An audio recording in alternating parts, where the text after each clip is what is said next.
وعلى آله وأصحابه أجمعين أما بعد أعوذ بالله من الشيطان الرجيم بسم الله الرحمن الرحيم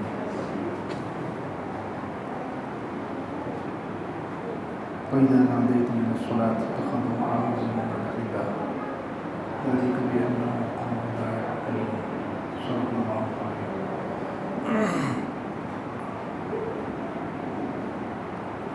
اللهم صل على سيدنا محمد وعلى آل سيدنا محمد وبارك وسلم. اللهم صل على سيدنا محمد وعلى آل سيدنا محمد وبارك وسلم. اللهم صل على سيدنا محمد وعلى آل سيدنا محمد وبارك وسلم.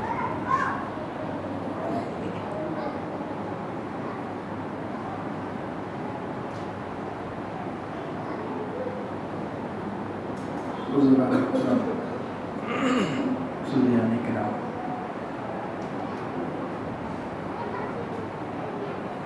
اس ہفتے دوبارہ سے انشاءاللہ حضور پاک صلی اللہ علیہ وسلم کی مبارک سیرت کا تذکرہ شروع ہو رہا ہے.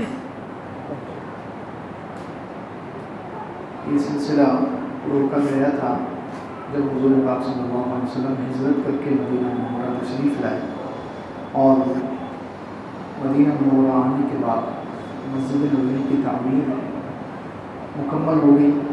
مسجد نبوی کے پڑوس میں حضور پاک صلی اللہ علیہ وسلم کے پاک بیویوں کے حجرے بھی تعمیر ہو گئے اور پھر حضور پاک صلی اللہ علیہ وسلم نے حضرت زید بن حارثہ رضی اللہ عنہ کے ساتھ ایک دو لوگوں کو مکہ مکرمہ بھیجا تاکہ وہ مکہ مکرمہ سے حضور صلی اللہ علیہ وسلم کے گھر والوں کو اور حضرت ابو بکر کے گھر والوں کو لے کر آئے.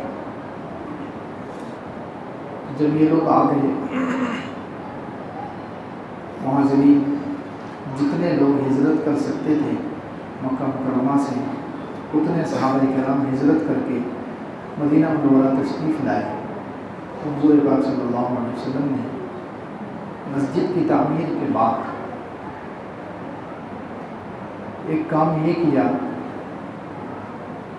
کہ مہاجرین اور انصار جو مکے والے تھے ہجرت کر کے آئے تھے اور مدینے والے جو صحابہ مسلمان تھے ان کے درمیان مواخات قائم کی.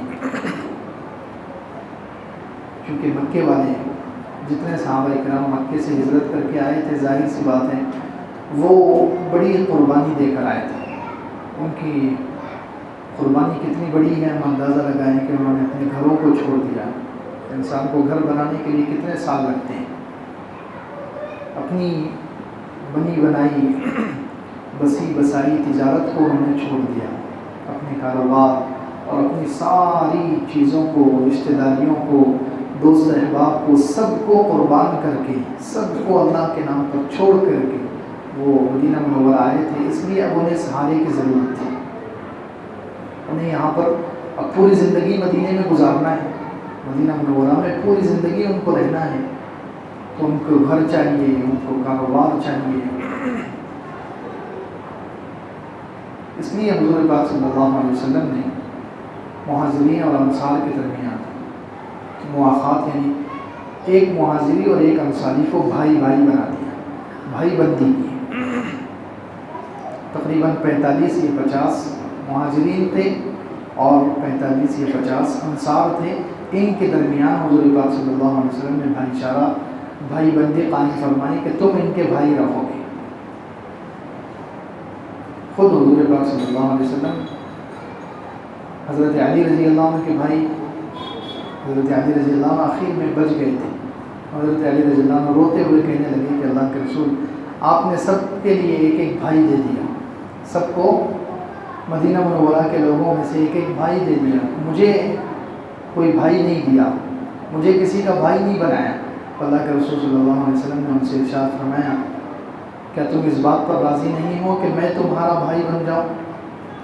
میں تمہارا دنیا اور آخرت میں تمہارا بھائی ہوں. سبحان اللہ. یہ حضرت علی رضی اللہ عنہ کی فضیلت ہے کہ حضور پاک صلی اللہ علیہ وسلم نے مدینے میں آنے کے بعد ان کو اپنا بھائی بنایا. خیر حضرت عمر رضی اللہ عنہ کے لیے عتبان بن مالک کو بھائی بنایا. حضرت ابو بکر کے لیے زید بن خارجہ کو بھائی بنایا. ایسے جتنے صحابہ کرام اپنے گھر بار کو چھوڑ کر آئے تھے تقریباً سب کے لیے انصاریوں میں سے مدینہ منورہ کے رہنے والے مسلمانوں میں سے مواخات قائم فرمائی، یعنی بھائی بندی کی. اور پھر مدینہ منورہ کے جو لوگ تھے انہوں نے اس کو کس طرح نبھایا، سبحان اللہ، کہ اللہ رب العزت نے قرآن پاک میں ان کی عمل کی تعریف کی ہے کہ جب حضور پاک صلی اللہ علیہ وسلم کسی مہاجری کو انصاری کا بھائی بنا دیتے تھے تو وہ انصار اتنے جانثار، اتنے ایثار کرنے والے اور اپنے مہاجر بھائیوں سے محبت کرنے والے تھے کہ وہ اپنی ہر چیز آدھی آدھی تقسیم کرنے کے لیے تیار ہو جاتے تھے. کاروبار آدھا آدھا کرتے تھے، زمین آدھی آدھی کرتے تھے، حتیٰ کہ کسی کے پاس اگر 2 بیویاں ہوتی، کسی کے پاس 2 بیویاں ہوتی تو وہ اپنے مہاجر بھائی سے کہتا کہ دیکھو میری یہ 2 بیویاں ہیں، ان 2 میں سے تمہیں جو پسند ہو. دیکھیں ان کے الفاظ دیکھیں، وہ یہ نہیں کہتے تھے کہ دونوں میں سے جو بری ہے یا تھوڑی کم خوبصورت ہے، کم اخلاق کی مالک ہے، میں وہ تمہیں دوں گا. نہیں، کہتے تھے یہ میری دونوں بیویاں تمہارے سامنے ہیں، تمہیں جو پسند ہو میں اس کو طلاق دے دیتا ہوں، اس کی عدت گزرے گی تم اس سے نکاح کر لینا. اتنا انہوں نے مثالی کردار ادا کیا کہ اللہ رب العزت نے سورۃ الحشر میں 28 پارے میں ان کے اس عمل کی کتنی تعریف کی ہے. معمولی بات نہیں ہے کہ اللہ رب العزت کسی کی تعریف کرے، کسی کے عمل کو اللہ پسند کرے، یہ بہت اونچا معیار ہے. والذین تبوؤوا الدار والایمان من قبلہم، وہ لوگ جنہوں نے ٹھکانہ دیا مہاجرین کو، تبوؤوا الدار والایمان من قبلہم، ایمان کو بھی اور مہاجرین کو بھی انہوں نے اپنے پاس ٹھکانہ دیا. یحبون من ہاجر الیہم، وہ محبت کرتے ہیں ان لوگوں سے جو ہجرت کر کے ان کے پاس پہنچے ہیں. ولا یجدون فی صدورہم حاجۃ مما اوتوا، اپنے مال میں سے اپنی حاجت کے لیے کوئی چیز نہیں پاتے ہیں. سبحان اللہ، یہ کتنا اونچا معیار ہے، ان کا کتنا اونچا ایمان ہے ان کا. اس لفظ سے اندازہ لگائیں کہ اللہ رب العزت کہہ رہے ہیں کہ ان کے پاس جو مال ہوتا ہے، جب یہ مہاجرین ہجرت کر کے آ گئے ہیں تو اب یہ لوگ اپنے مال میں سے اپنی حاجت پر خرچ کرنا بالکل پسند نہیں کرتے. اپنے مال میں سے اپنی حاجت پورا کرنا ان کو پسند نہیں ہے، بلکہ اپنا مال وَيُؤْثِرُونَ عَلَىٰ أَنفُسِهِمْ وَلَوْ كَانَ بِهِمْ خَصَاصَةٌ، خود اگرچہ محتاج ہوں، خود اگرچہ ضرورت مند ہوں، لیکن اپنے مہاجر بھائیوں کو ترجیح دیتے ہیں اور ان پر وہ ایثار کرتے ہیں. اپنی ضرورتوں کو دبا کر، اپنی خواہشوں کو قربان کر کے، اپنے بچوں کی ضرورتوں کو قربان کر کے وہ اپنا مال مہاجرین بھائیوں پر خرچ کرتے ہیں. اللہ رب العزت، کوئی انسان کسی انسان کی تعریف کرے یہ تو کوئی بات نہیں ہے. انسان کسی انسان کی تعریف کرے یہ تو بہت آسان ہے. کسی بھی انسان کو محبت کرنے پر مجبور کیا جا سکتا ہے، تعریف کرنے پر مجبور کیا جا سکتا ہے، لیکن اللہ کسی کی تعریف کرے کہ اللہ رب العزت ان کے اس عمل کی تعریف کر رہے ہیں کہ یہ ایسے لوگ ہیں کہ جو مہاجرین سے محبت کرتے ہیں اور ان کے اندر اتنا ایثار ہے کہ وہ اپنے مال میں سے، اب ایسا سمجھو کہ وہ یہ سمجھتے ہیں کہ اب ہماری کوئی ضرورت باقی نہیں رہی، اب ہماری سب سے بڑی ضرورت یہ ہے کہ ہم اپنے مہاجر بھائیوں پر خرچ کریں. اب ان کی سب سے بڑی ضرورت یہ بن گئی کہ بس وہ مہاجرین پر خرچ کرتے ہیں، ایثار کرتے ہیں، اور ان کے دل میں لالچ نہیں ہے. وَمَن یُوقَ شُحَّ نَفْسِهِ فَأُولَٰئِکَ هُمُ الْمُفْلِحُونَ، یہ نفس کے لالچ سے بچے ہوئے لوگ ہیں، اور جو نفس کی لالچ سے بچ جائے تو وہ کامیاب ہے. اللہ رب العزت نے گویا ان کو کہا کہ یہ کامیاب ہے. تو خیر، اتنا انہوں نے ایثار کیا، اتنا انہوں نے اپنے مہاجر بھائیوں پر خرچ کیا اور اتنا ان کے لیے قربانی دی کہ مہاجرین ایک مرتبہ حضور پاک صلی اللہ علیہ وسلم کے پاس آ گئے اور کہنے لگے کہ اللہ کے رسول صلی اللہ علیہ وسلم، جن لوگوں کے پاس ہم آئے ہیں وہ عجیب لوگ ہیں، ہمارے اوپر خرچ کرتے ہیں، ہمارے اوپر ایثار کرتے ہیں، انہوں نے سب کچھ نچھاور کر دیا ہے، ایسا لگتا ہے کہ سارا اجر ان کو ہی مل جائے گا، سارا اجر و ثواب ان کو ہی ملے گا، ہمارے پاس کچھ رہے گا نہیں. تو اللہ کے رسول صلی اللہ علیہ وسلم نے ارشاد فرمایا کہ نہیں، جب تک تم 2 عمل کرتے رہو تو تمہیں بھی ثواب ملے گا، تمہیں بھی اجر ملے گا. کہ تم ایک تو ان کی تعریف کرو، احسان مانو، انہوں نے احسان کیا ہے تو یہ دیکھیے آج کل لوگ کہتے ہیں کسی نے احسان کیا تو بہت سارے لوگ یہ سمجھتے ہیں کہ اس کا کیا احسان، یہ تو اللہ کا کرم ہے۔ نہیں، انسان کا بھی شکر ادا کرنا ضروری ہے۔ کسی نے احسان کیا ہے اس کے احسان کو ماننا اور اس کا شکریہ ادا کرنا، یہ بھی اللہ کے رسول صلی اللہ علیہ وسلم نے سکھایا ہے، یہ بھی سنت ہے۔ اللہ کے رسول صلی اللہ علیہ وسلم نے ارشاد فرمایا ایک کام تو یہ کرو کہ تم ان کی تعریف کرو، یعنی ان کا شکریہ ادا کرو، ان کا احسان مانو، اور دوسرے ان کے لیے دعا کرو۔ تمہاری دعا تو دعا ہے، کوئی کسی پر کروڑ ارب خرب بھی خرچ کر دے اور سامنے والا بس دل سے ایک دعا دے دے تو اس کی دعا اس کے سارے مال پر، خرچ کرنے والے کے سارے مال پر بھاری ہے۔ تو خیر ایک کام تو حضور پاک صلی اللہ علیہ وسلم نے ہجرت کے بعد یہ کیا کہ مواخات قائم کی، بھائی بندی قائم کی۔ اب اس کے بعد جب مدینہ منورہ میں مسلمانوں کو اطمینان ہو گیا، دشمنوں سے پناہ ایک ٹھکانہ حاصل ہو گیا اور سارے خوف اور خطرات جتنے تھے سب ختم ہو گئے، تو اب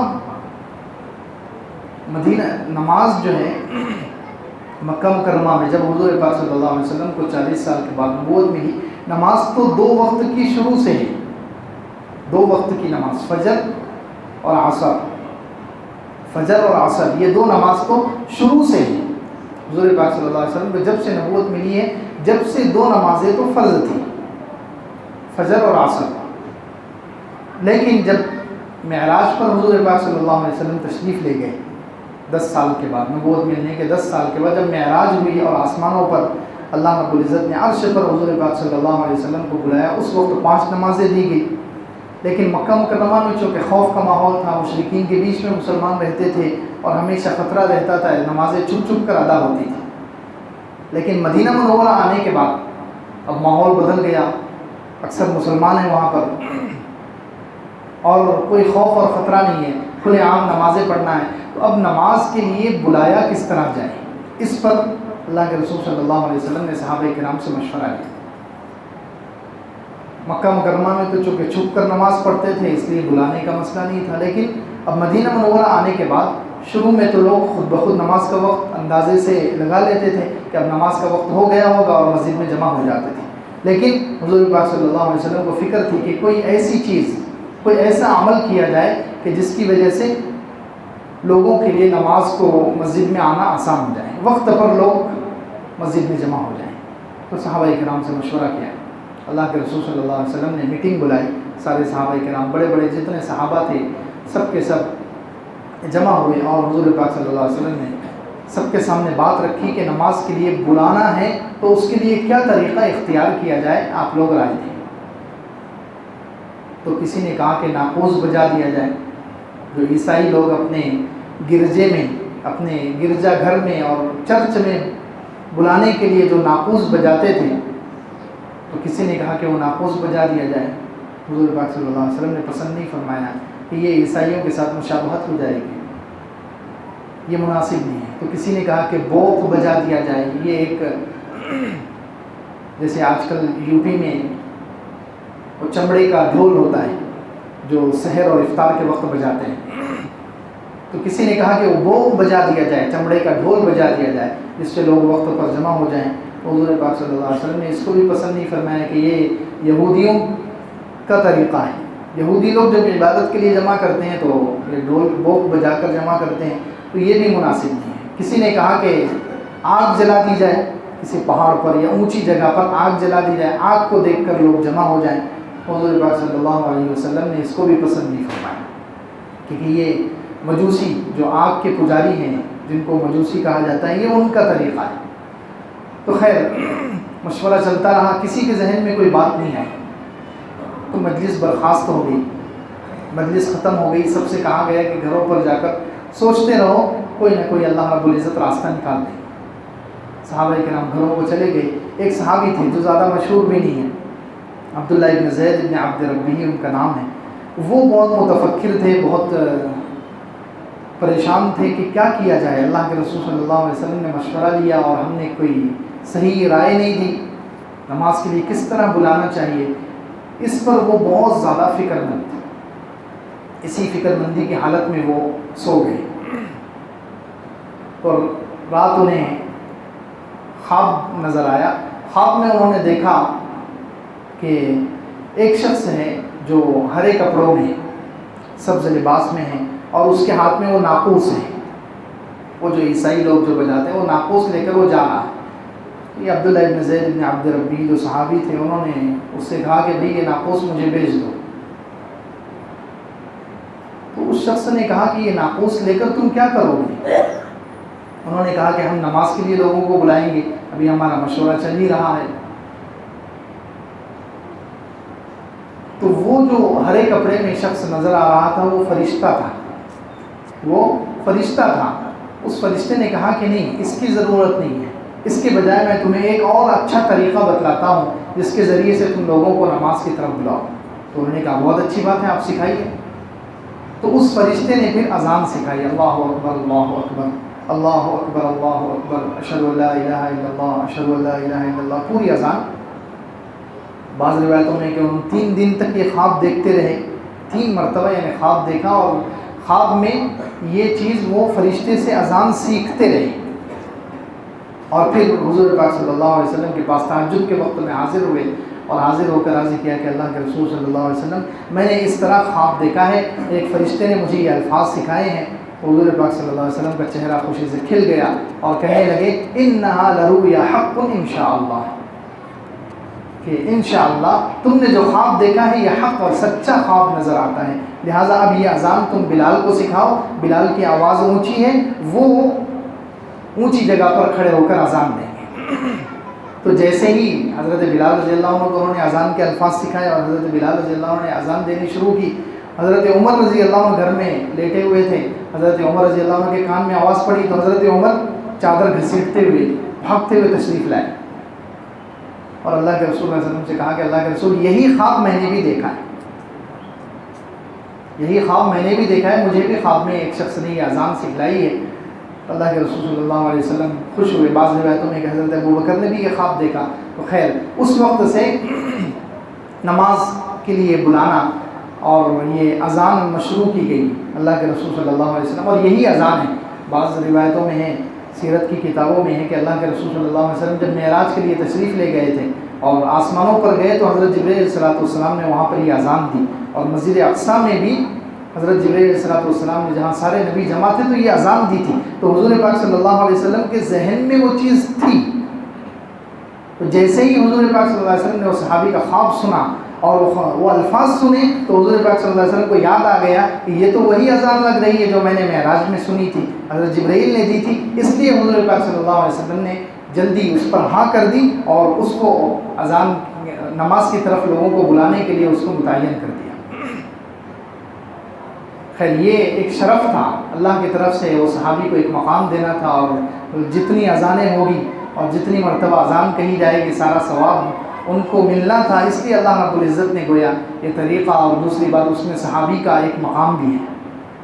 صحابی کتنے بڑے مقام کی شخصیت ہوتی ہے کہ بعض مرتبہ شریعت کا کوئی عمل اللہ رب العزت کسی صحابی کے ذریعے سے طے کروا دیتے ہیں.